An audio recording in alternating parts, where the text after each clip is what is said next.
para sesepuh, bini sepuh, bapak-bapak dan ibu-ibu yang dimuliakan oleh Allah Subhanahu wa taala.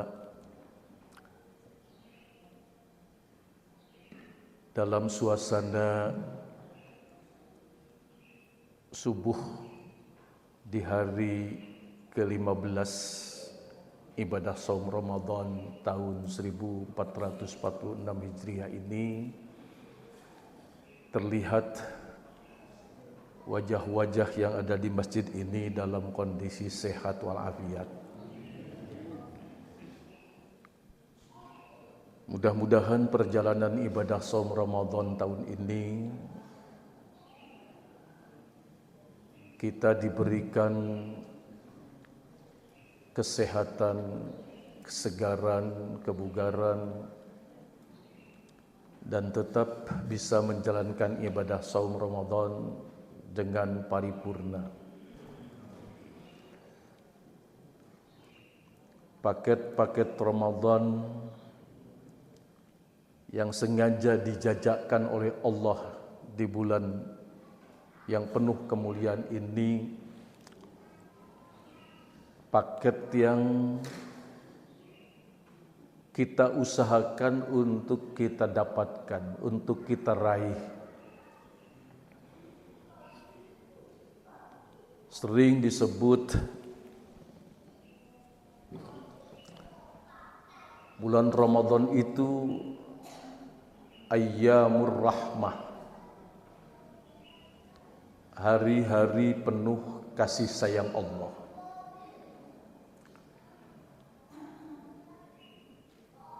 Pertanyaannya, bagaimana mendapat kasih sayang Allah itu?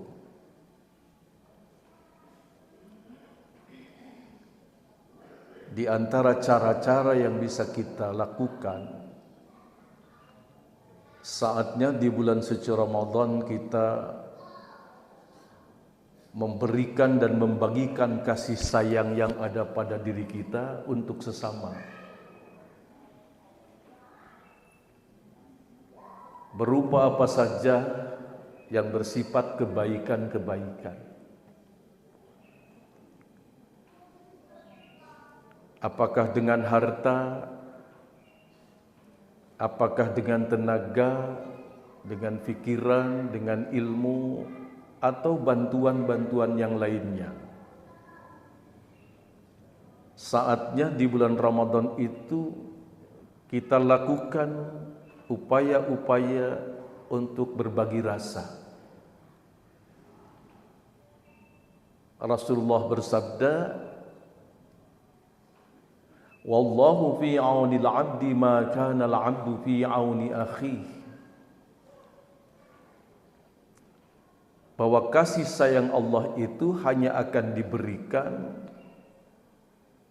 sepanjang manusia itu membagikan kasih sayang kepada sesamanya. Jadi jangan berharap kita mendapat rahmat dan ridha Allah kalau kita tidak pernah berbagi kepada sesama dengan berbagai kebaikan-kebaikan itu. Sehingga orang memasuki Ramadan itu disiapkan untuk banyak memberi yang terbaik, bukan untuk meminta-minta di bulan Ramadan itu.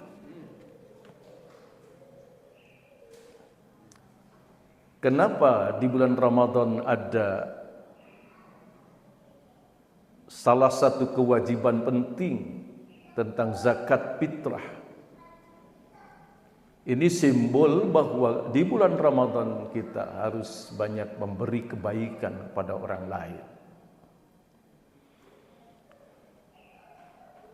Semua ini ditujukan agar kita mendapat kasih sayang Allah, rahmat Allah.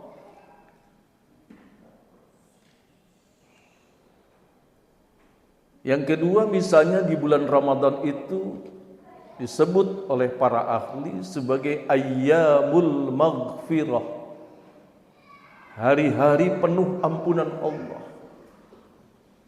Pintu taubat itu dibuka selebar-lebarnya.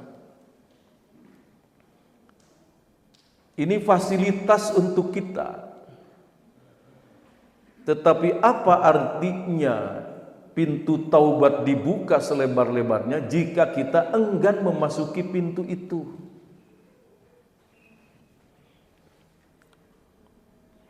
Karena maaf kalau saya berpendapat, apa yang disebut rahmat Allah, ampunan Allah, dan yang lain-lain bukan hal yang gratis.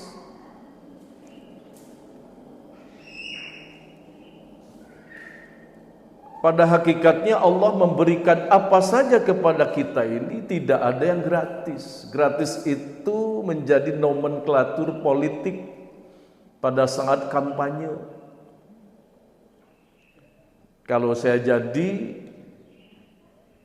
jamin pendidikan gratis, kesehatan gratis,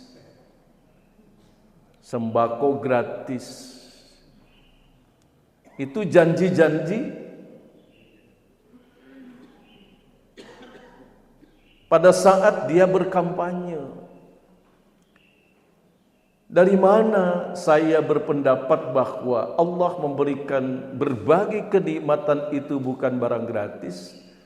Jawabannya Bapak Ibu tinggal membaca surah yang sangat pendek.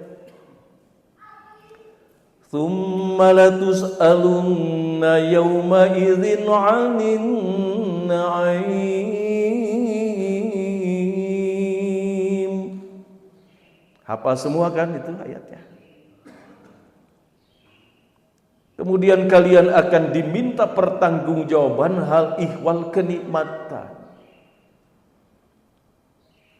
Kalau ada kata-kata pertanggungjawaban berarti Allah memberikan apapun kepada kita harus dipertanggungjawabkan, berarti tidak gratis.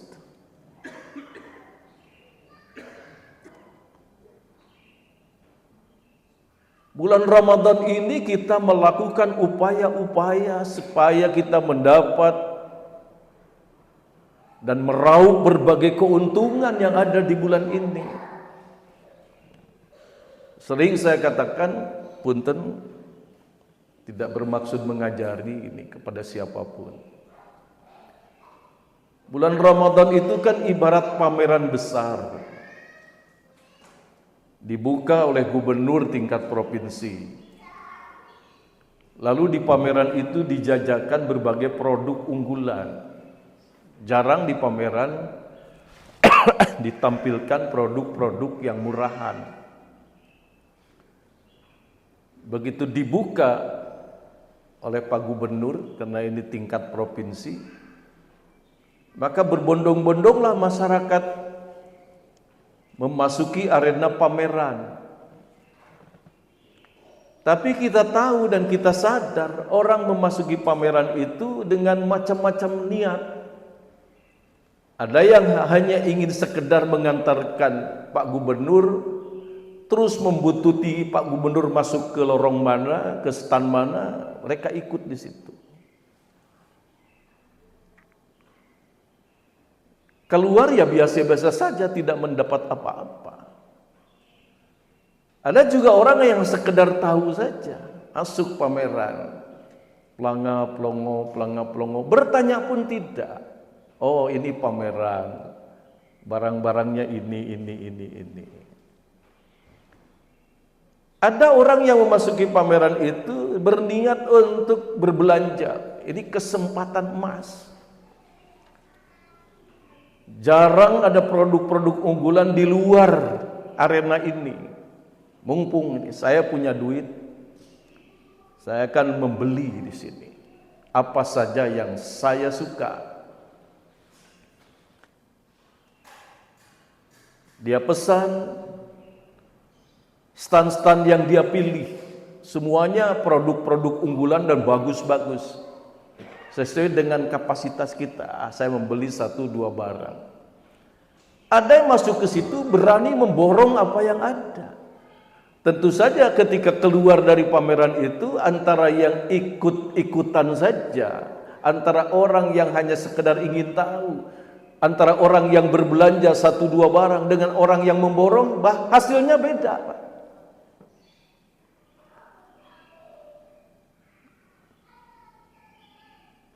Ramadan ini dijajakan oleh Allah produk-produk unggulan yang tidak ditawarkan di bulan-bulan yang lain. Seperti tadi, ayyamur rahmah, hari-hari kasih sayang Allah, dibuka pintunya. Maka kita berupaya untuk mendapatkan rahmat Allah itu, berbagi rahmat yang ada pada diri kita. Mari kita baca dalam surah Ad-Dariyat ayat 16 atau 17, saya lupa. Di situ ada kalimat lisaili wal mahrum, bahwa pada orang yang meminta-minta itu ada hak kita, ada hak dia yang ada pada diri kita. Waktunya kita bulan Ramadan berbagi kasih sayang. Bulan Ramadan dibuka pintu taubat, waktunya kita bertaubat, beristighfar. Nah, bagaimana cara mendapatkan ampunan Allah ini? Usahakan kita sudah terbebas dari dosa-dosa dengan sesama. Karena yang menghambat Allah memberikan ampunan kepada seseorang itu justru karena gara-gara kita banyak dosa terhadap sesama.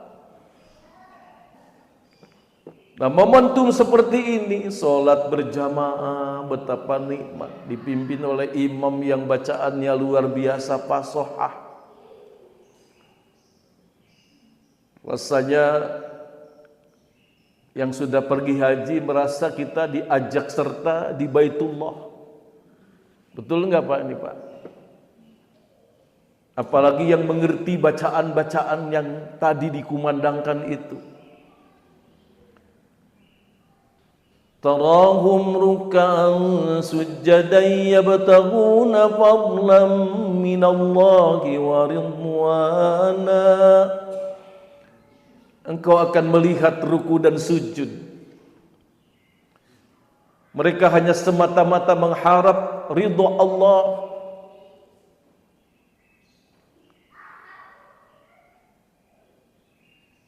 Nah, ingin mendapat ridha Allah itu dengan ruku dan sujud tadi. Tidak mungkin kita dapat ridha Allah kalau tanpa ruku dan sujud. Simahum fi wujuhihim min atharis sujud. Di keningnya ada bekas-bekas sujud. Maaf, perlu ada penjelasan sedikit. Bekas sujud itu bukan hanya nempel di kening, kemudian kening kita hitam. Bukan semata-mata itu. Digosok-gosok juga pakai batu, pakai genting bisa Pak Kang Maman.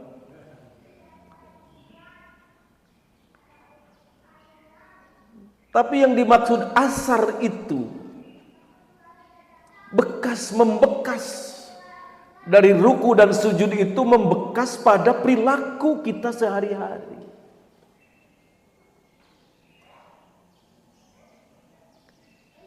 Dan perilaku seperti itu bukan hanya dilakukan oleh sahabat-sahabat Rasul dan umat Rasul sampai hari ini saja. Kalau kita melihat potret Al-Quran yang disebutkan atau dibacakan dalam surah Al-Fathu ayat 29 yang saya bacakan tadi, zalika masaluhum fit taurati wa masaluhum fil injil. Perilaku ruku dan sujud itu dilakukan juga oleh umat-umat Nabi terdahulu. Zaman kitab Taurat, zaman kitab Injil, kalau Taurat diberikan kepada Musa, umat Nabi Musa persis seperti itu.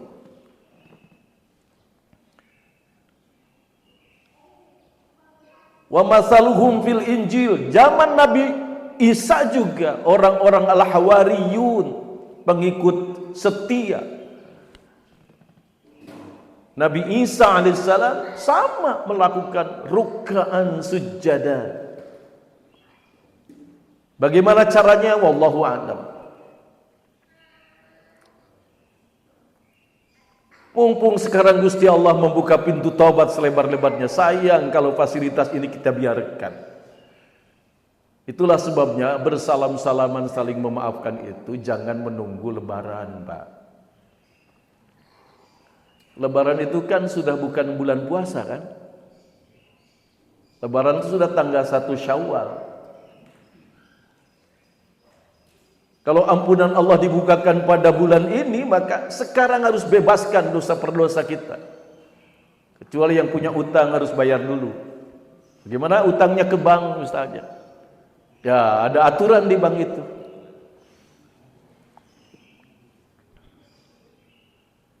Saya tidak akan membahas tentang ekonomi Islam karena saya bukan ahlinya, takut salah.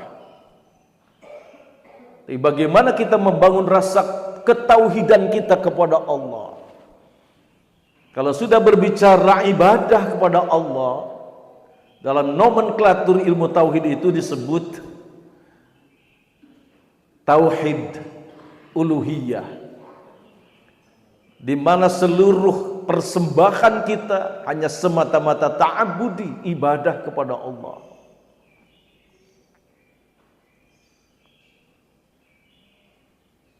Termasuk tadi. Jadi kalau di bulan lain ingin bertobat itu jungkel malik, Pak.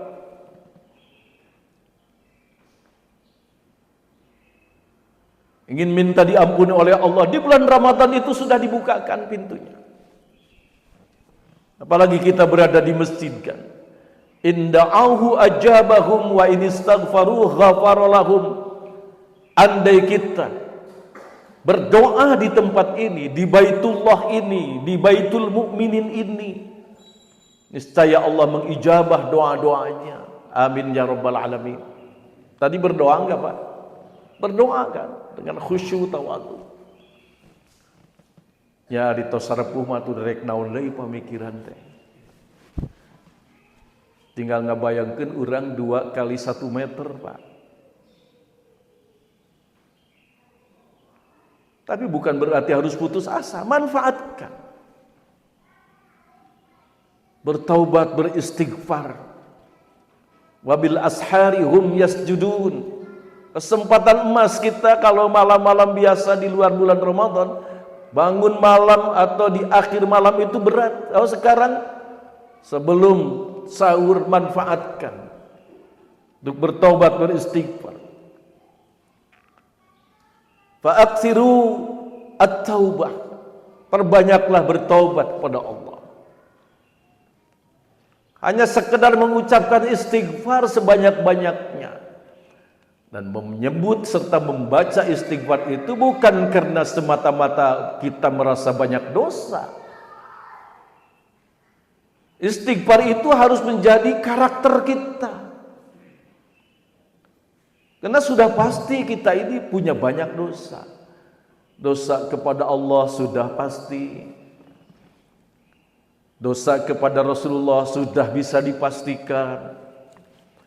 Dosa kepada kedua orang tua pasti ada, Pak. Ini yang hadir ini kolot atau napi budak ya? Kolot budak, Pak. Kata orang tua kita, kita ini anak.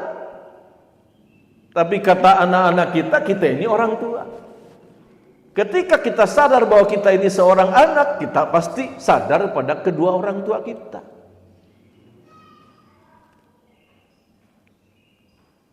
Waktunya kita di sini memohon ampun kepada Allah, memohon ampun karena kita melanggar sunnah-sunnah Rasul.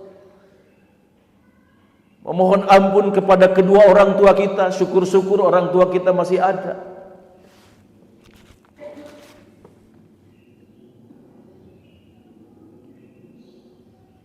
Saya masih punya mertua, usianya baru 107 tahun, Pak. Masih hidup. Tadi malam ada di rumah saya.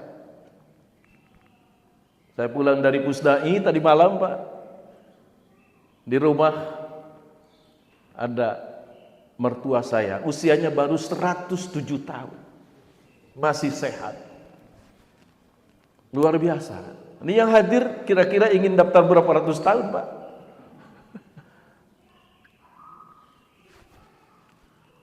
Kita belum tentu. Ini kesempatan ya. Fa'aksiru dzikrallah, memperbanyak zikir kepada Allah. Fa'aksiru salawat, memperbanyak salawat kepada baginda Rasul. Dibuka ini pintu tobat, pintu doa. Belum lagi dosa terhadap sesama, handai tolan, kawan-kawan, ada saja Pak itu. Dosa kepada tugas pokok dan fungsi kita sebagai apa, peran apa, ada saja dosa di situ.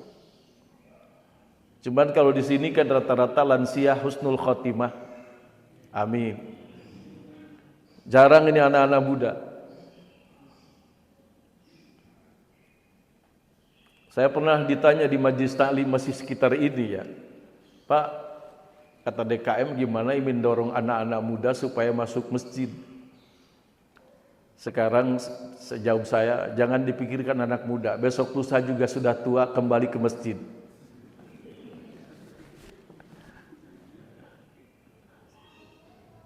Anak muda yang namanya seperti itu ya, masa muda, masa yang penuh romantika, biasa-biasa.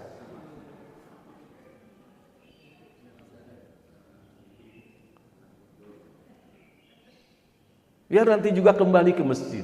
Mudah-mudahan aja panjang umur dan dia sadar nanti. Kan repot tuh di masjid tuh.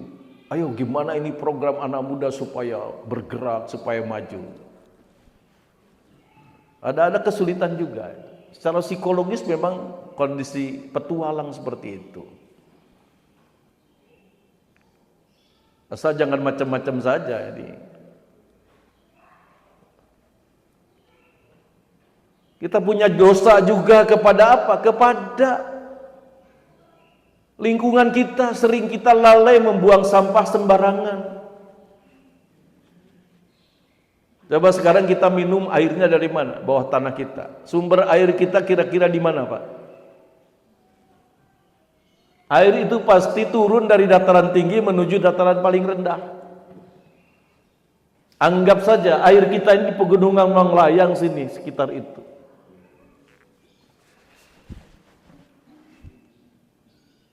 Berapa ratus liter per hari kita butuh air untuk satu rumah saja. Apalagi pabrik-pabrik, berapa ton per hari butuh pabrik, butuh air. Sementara siapa yang memperhatikan Gunung Manglayang untuk tidak gundul? Pernah nggak dari sini rame-rame, ayo kita nanam pohon di sana supaya air itu diserap oleh masyarakat kita? Kan nggak pernah kita pikirkan itu. Ini tauhid uluhiyah namanya, tauhid rububiyah. Karena dalam istilah tauhid itu ada tauhid rububiyah, ada tauhid uluhiyah, ada tauhid mulkiyah, ada tauhid rahmaniyah. Rububiyah itu meyakini Allah satu-satunya Tuhan kita. Kalau dalam zikir orang mengatakan la ilaha illallah, la maujuda illallah, tidak ada yang maujud kecuali Allah.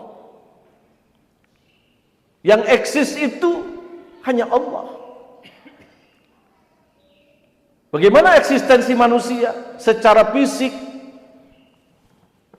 Ibarat bawang, Pak. Bawang merah. Kalau dikelupas satu persatu kulit bawang merah, ada nggak bawang merah itu ujung-ujungnya? Nggak ada, Pak.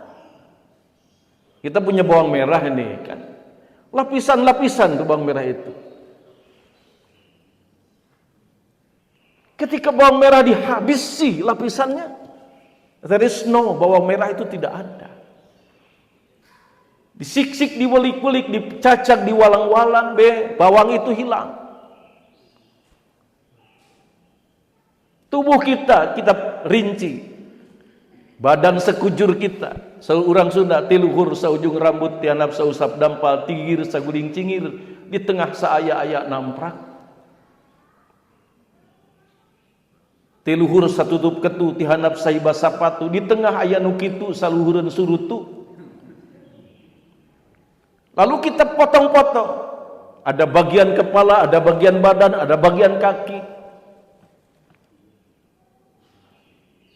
Yang namanya Zainal Abidin itu tinggal kepala Zainal Abidin, badan Zainal Abidin, kaki Zainal Abidin. Makanya dokter sekarang semakin mengecil Pak keahliannya. Ada dokter ahli kepala. Apanya? Syaraf kepala. Dokter ahli bedah kepala. Bagian apa? Bagian mata. Ada dokter ahli mata. Ini keahlian-keahlian itu. Dokter ahli mulut, ahli telinga, ahli hidung. Suguhkan kepada dokter ahli mata untuk mengobati leher, nggak bisa Pak. Badan juga ada luaran, ada daleman. Dalemannya juga macam-macam. Ahli jantung, ahli paru-paru, ahli perut besar, ahli ginjal, daleman itu. Coba kasihkan penyakit telinga ke dokter ahli ginjal, hanya senyum saja. Belum kaki, ahli bedah tulang. Tulang apa? Tulang kaki. Kaki apa? Kaki kanan. Keluarkan kaki kiri. Oh, saya bukan ahlinya.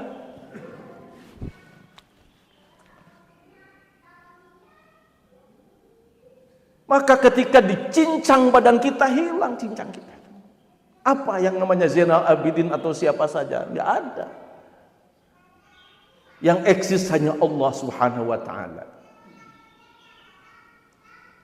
Disinilah keyakinan kita tanamkan bahwa Allah zat Tuhan satu-satunya. Alladzi lam yalid wa lam yulad wa lam yakul lahu kufuwan ahad. Ayat yang berkaitan dengan tauhid. Keyakinan keimanan kita. Tauhid rububiyah itu meyakini annallaha wahidun la syarikalah. Sesungguhnya Allah itu esa, tidak ada tandingan.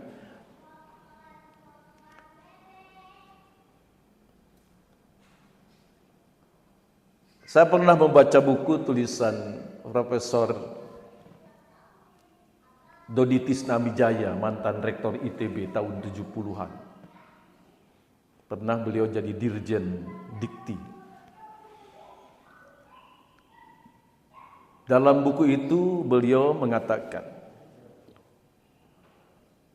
kehidupan yang benar itu dan menenangkan adalah kehidupan berangkat dari sebuah kepercayaan, keyakinan. Jadi tanpa keyakinan, tanpa kepercayaan, hidup ini menjadi gundah gulana, menjadi tidak tenang. Dalam buku Iman, Ilmu, dan Amal, bukunya itu. Mungkin sekarang masih ada bukunya itu. Sementara salah seorang dosen dari ITB juga, Dr. Insinyur Imaduddin Abdul Rahim, semuanya sudah almarhum ya. Seirama juga dengan Profesor Ahmad Sadali waktu itu, tokoh-tokoh Masjid Salman ITB. Dalam kuliah Tauhid, Bang Imad itu menyatakan Tuhan itu artinya dalam bahasa Arab ilahun. Ilah.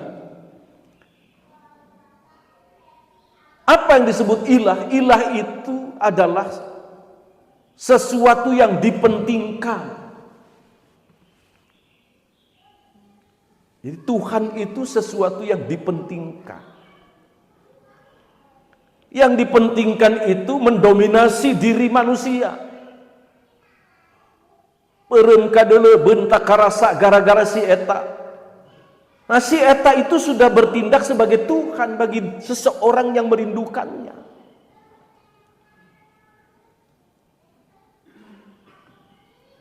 Dengan demikian kata-kata ilah itu berlaku umum.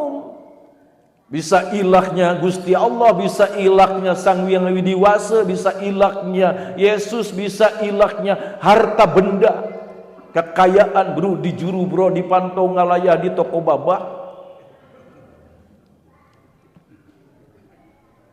Bahkan kata Bang Imad waktu itu ngasih contoh kepada kami sebagai peserta pendidikan khusus.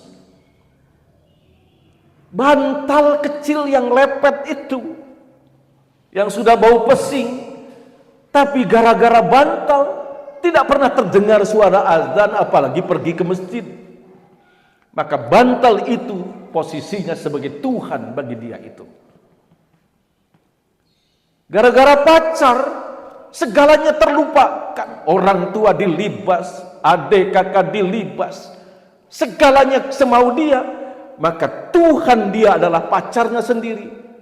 Tuhan dia adalah subjektivisme manusia. Makanya ara'aita man ittakhadha ilahahu hawahu. Bukankah engkau melihat bahwa ada orang yang menganggap hawa nafsunya sebagai ilahnya, Tuhannya. Nah, Islam itu menganut mazhab teologi yang disebut henoteisme. Apa henoteisme itu? Memilah dan memilih Tuhan. Sehingga meniadakan Tuhan yang lain, mengecualikan satu Tuhan, yaitu Allah. La ilaha illallah. Makanya jangan berhenti bacaannya la ilaha, titik, tidak. Tapi koma, la ilaha illallah. Harus berlanjut. Kenapa ketika orang bertalkin di depan orang yang mau meninggal dunia, lakinu mautakum biqauli la ilaha illallah, kata Rasulullah. Ujung-ujungnya orang mengatakan Allah, Allah, Allah, Allah. Takut nanti di kata-kata la ilaha titik innalillah. Mau kita ditalkinin, Pak? Mudah-mudahan kita ditalkinin. Saya jadi ingat cerita Profesor Habibie kan, mantan Presiden RI kita. Anak semuanya sukses. Soal harta tidak usah ditanya, pekerjaan sudah hebat semua. Tapi apakah mereka bisa mentalkini saya di ujung kehidupan saya? Tapi apakah mereka bisa mengkafani, memandikan saya? Apakah bisa mereka menyolatkan saya? Apa bisa mereka mengantarkan jenazah saya, kemudian dia masuk ke kuburan, menggeletakkan saya di atas atau di dalam kuburan itu? Saya tidak tahu. Sangat mengerikan hidup di masa yang akan datang itu. Itu rintihan profesor kita. Kalau saya harus memilih dan memilah belajar itu, ternyata harus belajar banyak agama, bukan belajar teknologi, tetapi sudah kandung seperti itu. Mudah-mudahan ada manfaatnya dan kita rasakan manfaatnya. Kita belajar agama setelah tua renta seperti ini. Ya alhamdulillah, karena tidak ada istilah terlambat. Kenapa? Karena punya keyakinan. Bapak coba kalau mau naik bis atau naik mobil kita lah. Sebelum berangkat mobil dicek tidak? Biasanya dicek dulu, Pak. Kalau kita nyuruh supir, coba kamu cek dulu. Gimana bahan bakarnya? Remnya sudah diperbaiki atau tidak? Bannya gimana? Klaksonnya jalan apa tidak? Pasti dicek. Supaya apa? Menambah keyakinan kita, Pak. Begitu berangkat dari rumah dengan supir yang ahli, dengan kendaraan yang sudah prima, begitu berangkat keluar dari komplek ini masuk jalan Soekarno-Hatta saja, apalagi masuk tol sudah tidur nyenyak karena kita ada keyakinan. Coba kalau ragu-ragu, supirnya tidak profesional, ngeremnya ragreg-ragreg, bannya diragukan, klaksonnya tidak jalan, remnya blong misalnya, bagaimana kita bisa tenang? Keyakinan itulah yang akan membawa ketenangan hidup. Menurut teori yang disampaikan oleh Profesor Dodi Tisnamijaya dalam Iman, Ilmu, dan Amal itu. Dan saya sepakat dengan pikiran itu, Pak. Nah sekarang kita yakin kepada Allah. Tidak cukup keyakinan, ditopang oleh yang namanya tauhid mulkiyah, di mana Allah itu telah memberikan sebuah monitoring kepada alam ini, menjaga, memelihara, karena Allah sebagai raja satu-satunya, Al-Malik. Al-Malikul Quddusus Salam, Al-Mu'minul Muhaiminul Azizul Jabbarul Mutakabbir. Al-Jabbar itu gumede, kata orang Sunda itu, punten Pak Haji, sombong. Al-Mutakabbir itu sombong. Kenapa Allah harus sombong? Ya wajar bagi Allah, karena dialah yang punya segalanya. Kalau manusia sombong, pelakatang-tang, pereketeng-teng, baragagah, beregege, nulak cangkeng dina kelek, asa kuring uyah kidul, asa aing pangakangna. Apa yang disombongkan oleh kita? Wong tenaga sudah berkurang, sudah loyo, mata sudah tidak jelas melihat yang cakep, yang cantik, yang macam-macam. Jalan kaki ke masjid saja sudah ditopang misalnya. Lalu kita masih prakatang-tang, mau apa di depan Allah? Keyakinan ini harus ditopang oleh segala kekuasaan Allah yang ada pada jagat raya ini. Itulah yang disebut ayat-ayat Tuhan. Ayat-ayat Tuhan itu ada ayat-ayat al-kaun, kauniyah tentang jagat raya ini, baik makro maupun mikrokosmos. Ayat-ayat Tuhan itu terdapat pada diri kita sendiri. Ayat Tuhan itu ada dalam kitab suci yang kita baca. Taubat istighfar sudah dibuka oleh Allah pintunya. Tinggal kita mau bertaubat, beristighfar. Bebaskan dulu dosa-dosa dengan sesama. Jangan menunggu lebaran nanti. Lebaran silahkan lakukan lagi. Nuzulul Quran, malam diturunkan Al-Quran, bukan hanya dilakukan peringatan seremonial semata-mata. Nuzulul Quran berarti kita mengkaji Al-Quran, huruf demi huruf, kata demi kata, kalimat demi kalimat. Lalu kajian itu dilakukan oleh akal sehat yang cerdas, naluri imani yang kuat, sehingga dengan apa yang kita baca itu kita masukkan ke dalam ruang kesadaran kita, diolah oleh berbagai kecerdasan akliyah, kecerdasan qalbiyah, kecerdasan spiritual yang ada pada diri kita. Setelah diolah, besok diharapkan Al-Quran itu menjadi fakta kehidupan kita. Itu yang kata Arnold Toynbee sebagai the living Quran, Quran yang hidup. Bulan Ramadan inilah, karena salah satu keimanan kita kepada Allah adalah keimanan kepada kitab suci.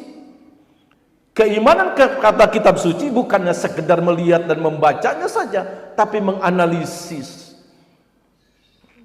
Kata Imam Suyuti, beliau mengatakan, at-tafsir wa bayanu ma'ani al-Quran ma istikhraji ahkamihi wa hikamihi. Kita belajar menafsirkan Al-Quran untuk apa?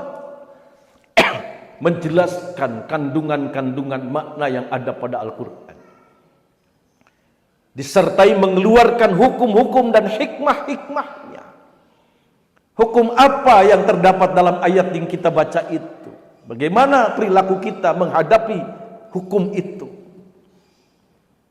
Waktunya di bulan Ramadan, Allah menurunkan Lailatul Qadar. Kalau kita rata-rata kan makin akhir Ramadan itu makin bukan Lailatul Qadar tapi Lailatul Qadar. Makanya ada orang yang nyeletuk, saya tikang kena puasa tuh kalau 1 bulan, 2 bulan, 3 bulan juga siap kalau menghadapi puasanya, tapi tidak siap menghadapi lebarannya, Pak. Jadi yang membingungkan tuh lebaran, Pak, ternyata bukan saumnya. Nah, kita tangkap Lailatul Qadar itu, bukan nunggu-nunggu nanti tengah malam ada yang turun geblung tengah-tengah rumah, wah Lailatul Qadar. Begitu jatuh terdengar geblung. Naon eta nu rag-rag euy? Uing, Pak. Nah, tarik-tarik teh samping Pak murag sarung. Nah, tarik-tarik teh suara sarung pan aya uing di jerona. Bukan seperti itu kita harapkan, walaupun bukan yang mustahil bagi Allah. Tapi Lailatul Qadar itu malam kepastian. Kenapa disebut malam kepastian? Allah tidak menurunkan aturan lain selain Al-Quran itu. Itu malam kepastian namanya. malam qadar yang khairum min alfi syahrin, lebih baik dari 1000 bulan. Maksud 1000 bulan itu kalau dihitung kurang lebih 83 tahun. Saya contohkan begini, Bapak, Ibu atau saya memikirkan kehidupan manusia itu, membuat konsep sebaik-baiknya untuk mengatur kehidupan manusia selama 83 tahun, Pak. Hasil pemikiran yang cerdas kita ini 83 tahun dibandingkan Al-Quran turun pada malam itu, tidak ada nilai apa-apanya, Pak. Ini nilai perbandingan. Kecerdasan umat manusia dibandingkan dengan Al-Quran yang turun pada saat itu, kecerdasan itu kecil sekali nilainya. Makanya khairum min alfi syahrin. 83 tahun berpikir untuk bagaimana mengamankan masyarakat, menertibkan masyarakat. Datang Al-Quran malam itu, selesai semua. Kita tangkap itu dengan cara memperbanyak membaca Al-Quran. Alhamdulillah. Bapak sudah tamat berapa kali Pak baca Quran? Bacanya saja. Ya macam-macam lah. Ibu sudah berapa? Biasanya ibu-ibu sudah bolak-balik hafal khatam Al-Quran. Bu, alhamdulillah Bu ya Bu. Alhamdulillah. Wah saya tidak tamat-tamat, bacaannya kendor banget. Ya nggak apa-apa.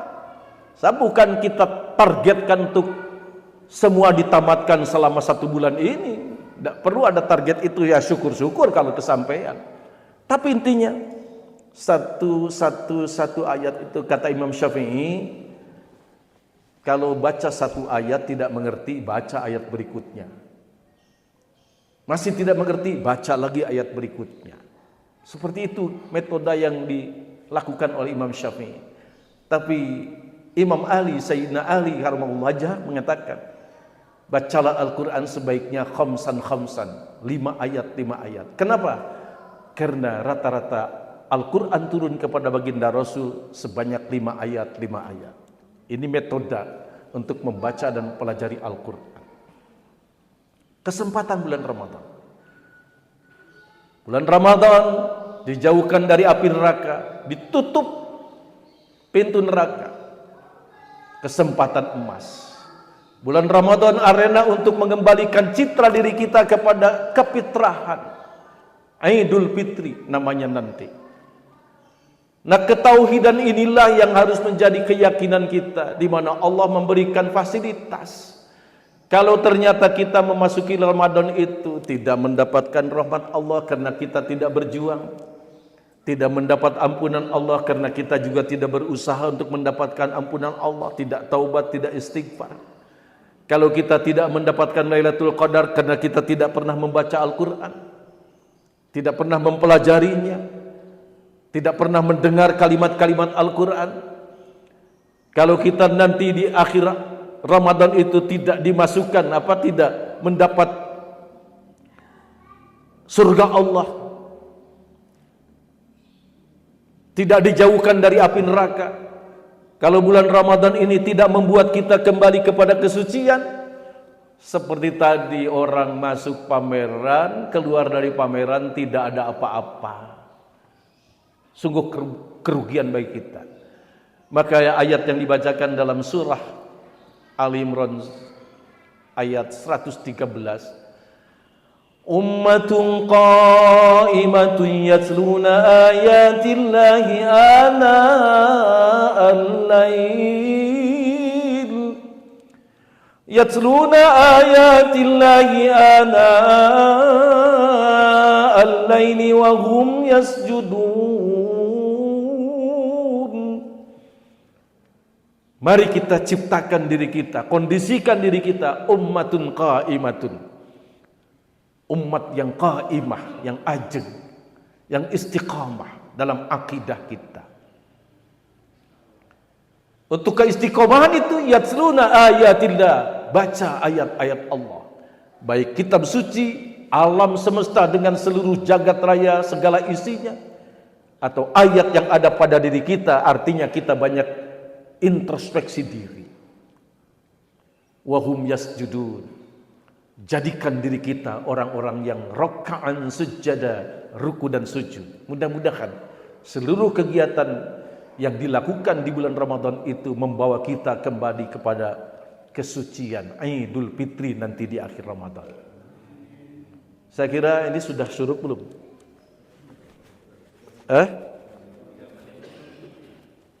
Sudah?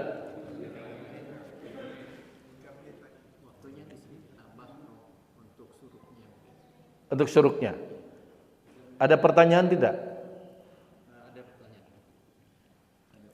Maka Pak. Terima kasih Pak. Assalamualaikum. Assalamualaikum warahmatullahi wabarakatuh. Izin bertanya Pak, yang satu tentang ketahuan tadi, kalau kita lihat tentang proses penciptaan alam, kemudian juga adanya peristiwa Isra Mi'raj, itu kan dengan keyakinan kita, dengan keimanan kita, termasuk ke dalam golongan ketauhidan apa itu untuk kita meyakinkan itu. Terima kasih. Assalamualaikum warahmatullahi wabarakatuh. Ya, ini komentar saja ya. Ya. Hal-hal yang di luar nalar manusia, itulah yang namanya kewenangan Allah sebagai zat yang maha segalanya. Kenapa kita tidak atau belum tentu bisa membahas secara akliyah, akal sehat, walaupun ada orang berikhtiar seperti itu. Seperti dulu Dr. Sakri Muhammad dari IPB itu menghitung kecepatan malaikat terbangnya dari bumi ke atas itu. Bisa melahirkan hitungan-hitungan itu. Tapi apakah betul seperti itu? Di situ, that is God, dan di situ ada belief in and worship. Kepercayaan kita, keyakinan kita kepada kewenangan Allah. Mengapa demikian? Salilah jadi manusia anger terbatas oleh dimensi ruang dan waktu. Itu saja jawabannya Pak. Dan keyakinan itu tetap harus kita tanamkan. Nah, keyakinan itu ditopang oleh ilmu pengetahuan, oleh fakta-fakta lapangan, oleh segala macam. Ya contoh seperti gini. Apakah waktu itu saya menyampaikan atau tidak? Seorang mahasiswa bertanya begini, Pak. Pak, kenapa kita harus meyakini sesuatu yang tidak bisa dilihat, tidak bisa diraba, tidak bisa dirasa? Maksud apa? Maksud kamu apa? Ya Gusti Allah itu kan tidak bisa dilihat, tidak bisa diraba, tidak bisa dirasa. Kok kita harus yakin? Saya balik tanya, kamu punya ibu enggak? Punya Pak. Yakin kamu dilahirkan dari ibu itu? Iya Pak. Dari mana kamu tahu bahwa ibu kamu si A? Padahal kamu waktu dilahirkan tidak merasa, tidak meraba, dan tidak melihat. Tapi mengapa Anda yakin bahwa ibu kamu itu si A? Gimana kalau ibu kamu waktu melahirkan kamu meninggal dunia? Kamu yakin nggak punya ibu? Saya jawab begitu Pak. Iya juga Pak. Coba dari mana kamu tahu bahwa ibu kamu si A? Apa karena kamu melihat, kamu merasa, kamu meraba waktu dilahirkan? Tidak. Atas dasar keyakinan, tapi ditopang. Oleh apa? Pertama, pengakuan ibunya sendiri. Nah, kamu itu anak aku. Kamu dilahirkan hari ini tanggal sekian, jam sekian. Aku ini ibumu. Satu, atas dasar pengakuan ibunya sendiri. Yang kedua, atas dasar informasi dari luaran. Betul, ibu kamu itu si A. Waktu kamu dilahirkan, ibu kamu itu meninggal dunia, aku saksinya. Itulah menjadi penguat ilmu pengetahuan yang faktual itu. Nah, Gusti Allah itu seperti itu kira-kira kalau pakai dimensi akliyah kita. Jadi, pertama Gusti Allah mengaku, innani anallah, akulah sesungguhnya Tuhanmu, aku ini Allah. Fa'budni, beribadahlah kepadaku. Itu informasi langsung dari Allah sendiri. Makanya tidak ada agama selantang itu Pak di dunia ini, kecuali Al-Quran yang menyatakan itu. Coba dalam agama Kristiani misalnya, punten, agama Yahudi, Nasrani, ada enggak Tuhan menyatakan akulah aku Yesus Tuhanmu? Tidak. Hanya Allah yang berani lantang. Yang kedua ditopang oleh sejumlah fakta. Al-Qaid, Al-Qaun, tentang jagat raya termasuk diri kita ini. Saya kira itu penopangnya. Terima kasih Pak. Bangga. Al-Quran itu sangat universal, dari mulai mengatur kehidupan hidup sampai ke doa dan sebagainya.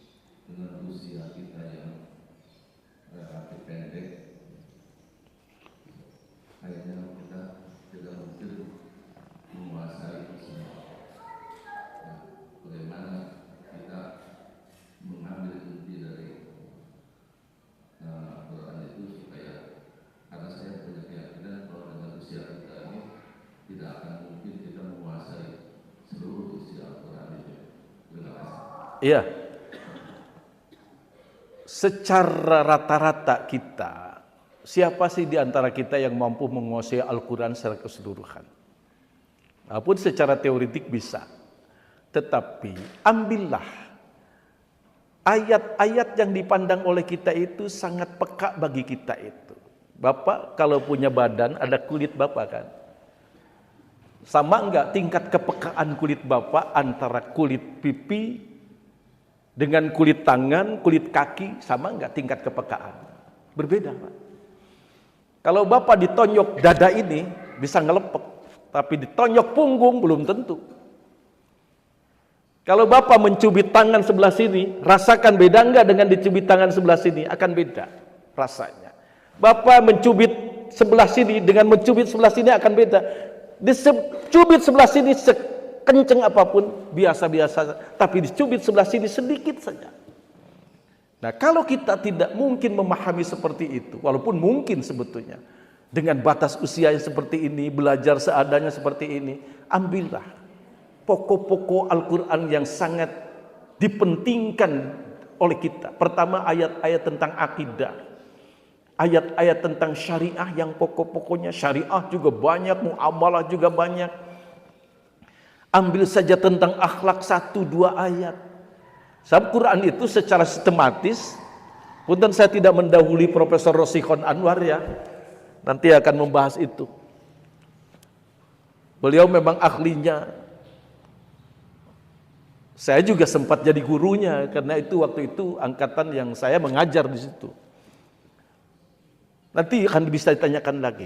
Sistematika Quran itu kan ada sistematika mushaf, dari mulai Al-Fatihah sampai Falaq bin Nas, itu mushaf itu Pak.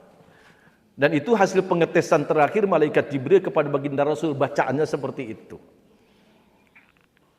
Bacaannya yang kita baca sekarang ini rata-rata tulisan dalam Quran itu khat Utsmani, itu kebijakan politik. Nah, kemudian ada sistematika tabyin. Sistematika tabyin itu ayat yang pertama turun itu adalah surah Al-Alaq. 5 ayat. Berikutnya Al-Muddatsir, ada Al-Muzammil dan seterusnya. Nah, ini sistematika tabyin di mana Allah memberikan penjelasan tentang Iqra. Ada Iqra dalam arti umum, ada Iqra bismi rabbikal ladzi khalaq.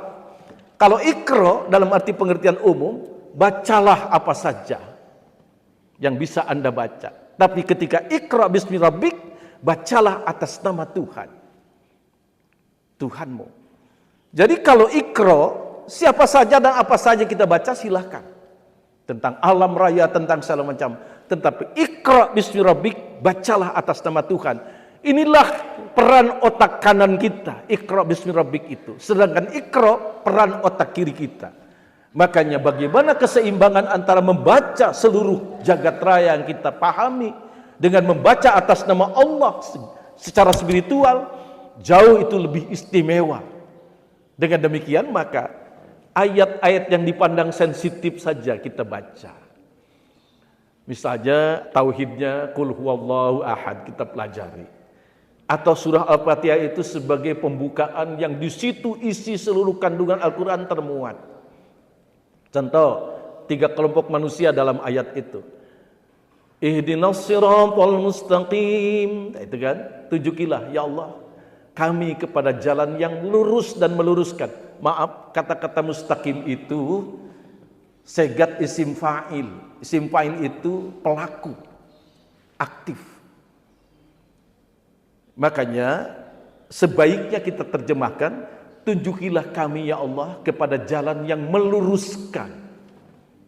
Kalau yang lurus pasif kan, tapi yang meluruskan artinya meluruskan hidup kita supaya tidak nyimpang gitu. Makanya tunjukilah kami ya Allah kepada jalan yang meluruskan. Meluruskan apa? Meluruskan kehidupan kita. Walaupun dibaca Shiratal Mustaqim, diterjemahkan ya Allah tunjukilah kami kepada jalan yang lurus, memang Al-Quran hiya aqwam, jalan yang lebih lurus dan meluruskan. Nah, di situ terlihat nanti ghairil maghdubi alaihim waladdallin. Pertama, Siratal ladzina an'amta alaihim, jalan orang-orang yang engkau telah beri nikmat. Siapa? Diterjemahkan dalam ayat lain, yaitu minan nabiyyina was-siddiqina wasyuhada'i was-salihin. Itulah orang-orang yang mukmin. Ada ghairil maghdub, bukan orang-orang yang sesat. Orang yang maghdub, orang yang bermuka dua. Ad-dhalin, bukan juga orang yang sesat.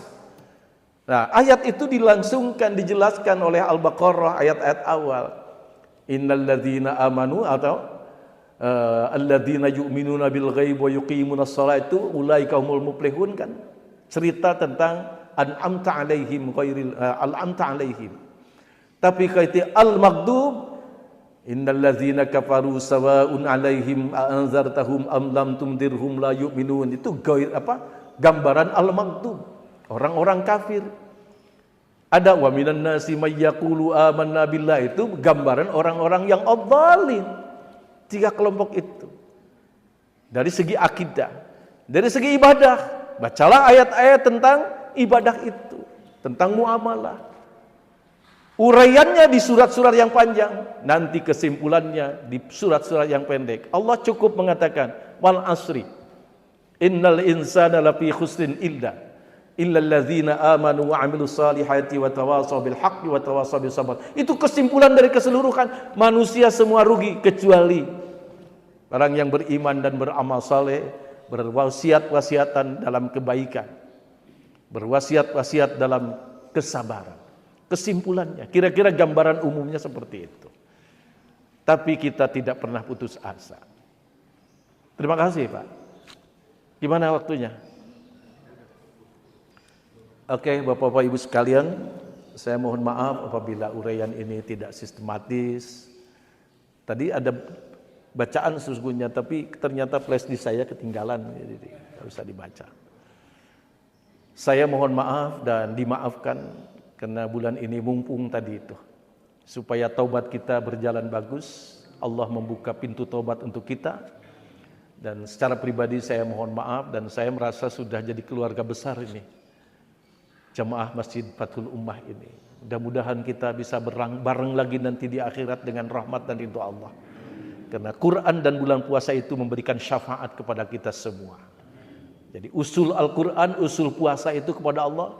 Ya Allah, berikan aku kewenangan untuk memberikan syafaat. Rasul mengatakan, fayashfa'anna, silahkan Anda memberikan syafaat. Jadi mudah-mudahan dengan ibadah Ramadan kita diberi syafaat oleh puasa, kita diberi syafaat oleh Al-Quran.